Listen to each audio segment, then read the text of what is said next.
Assalamualaikum warahmatullahi wabarakatuh. Saya Alivia Fauzia Dima. Di sini saya akan memaparkan analisis environmental, sosial, dan governance atau ESG pada PT Sampurna Agro Tbk tahun 2023. Sebelumnya, eh, saya akan menjelaskan apa itu ESG.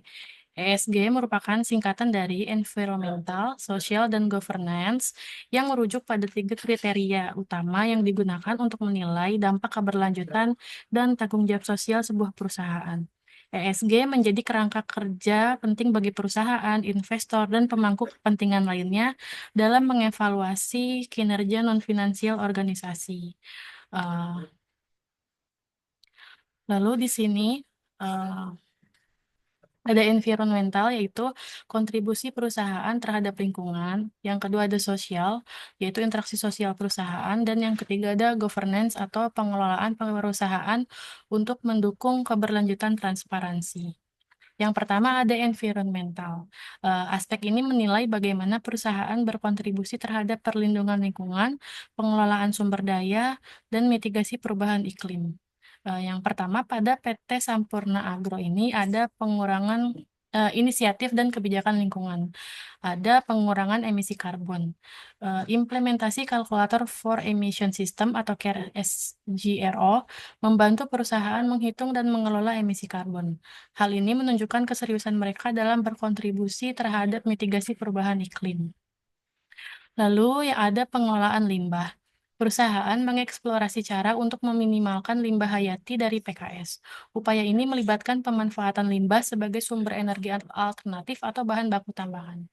Lalu fokus pengelolaan air di kebun-kebun memastikan pemanfaatan sumber daya air secara efisien, terutama untuk irigasi dan proses produksi. Lalu ada keanekaragaman hayati dan konservasi. PT Hutan Ketapang Industri atau cucu perusahaannya PT Sampurna Agro ini menerima penghargaan atas pelestarian keanekaragaman hayati di Kalimantan Barat. Komitmen ini diwujudkan dalam perlindungan habitat, pengelolaan hutan lestari, dan penghijauan. Standar dan sertifikasi yang dimiliki oleh PT Sampurna Agro ini, yang pertama ada sertifikasi ISO 14001 yang memperlihatkan bahwa perusahaan memiliki sistem manajemen lingkungan yang sesuai standar internasional. Lalu ada sertifikasi RSPO dan ISPO yang menunjukkan bahwa perusahaan mematuhi praktik terbaik dalam produksi minyak kelapa sawit berkelanjutan, termasuk pelestarian hutan, pengelolaan limbah, dan inklusi sosial. Lalu ada sertifikasi ISCC atau International Sustainability and Carbon Certification. Sertifikasi ini menunjukkan kepatuhan terhadap standar internasional dalam pelacakan emisi karbon dan penggunaan sumber daya secara efisien. PT Sampurna Agro dan entitas lainnya memiliki sertifikasi ini hingga tahun 2024. Lalu aspek yang kedua ada aspek sosial. Aspek ini mencakup bagaimana perusahaan berinteraksi dengan masyarakat, karyawan, pelanggan, dan komunitas lokal. Fokusnya pada dampak sosial positif dan hubungan yang harmonis. Yang pertama ada hubungan dengan komunitas, yaitu ada keterlibatan dengan petani plasma. Sampurna Agro bermitra erat dengan petani plasma dan petani mandiri.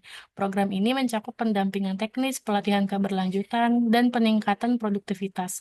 Komitmen terhadap keterlacakan produk mendukung integritas rantai pasok dan mempromosikan transparansi. Lalu ada CSR dan dampak sosial. Program CSR seperti Corn Harvest Program meningkatkan kapasitas petani lokal dan memberdayakan komunitas desa. Penghargaan seperti Indonesia CSR Brand Equity Award 2023 dan Outstanding Program in Increasing the Capacity of Farmers in Communities menegaskan dampak positif dari program sosial perusahaan.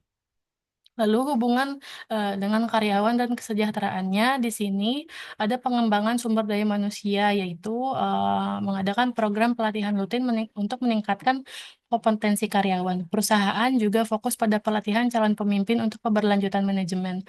Lalu keselamatan kerja ada sertifikasi ISO 45001. Nah, ini menegaskan perusahaan memiliki manajemen keselamatan kerja yang efektif. Lalu ada juga kesejahteraan finansial. Kebijakan dividen yang konsisten menunjukkan penghargaan perusahaan terhadap kontribusi pemegang saham dan karyawan. Lalu aspek terakhir yaitu governance. Aspek ini berfokus pada cara perusahaan dikelola dan bagaimana struktur tata kelolanya mendukung keberlanjutan dan transparansi.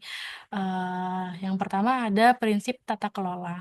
Struktur dan kebijakan. Struktur tata kelola perusahaan mencakup dewan komisaris, direksi dan komite pendukung seperti komite audit, nominasi, remunerasi, dan manajemen risiko.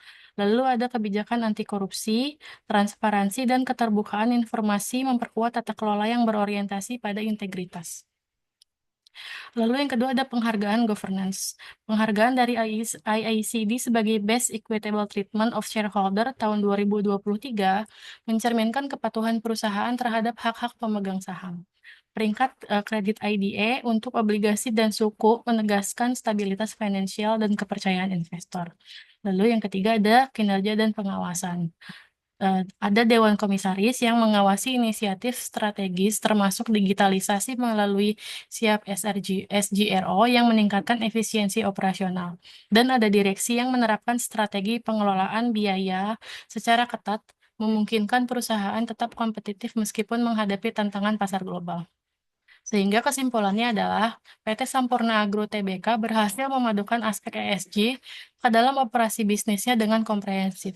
Hal ini tidak hanya menciptakan dampak positif bagi lingkungan dan masyarakat, tetapi juga memperkuat tata kelola dan stabilitas perusahaan. Dengan penghargaan, sertifikasi, dan pengakuan yang diraih, perusahaan telah membuktikan diri sebagai pelaku industri yang bertanggung jawab dan kompetitif di pasar global. Sekian presentasi dari saya. Mohon maaf apabila ada kesalahan.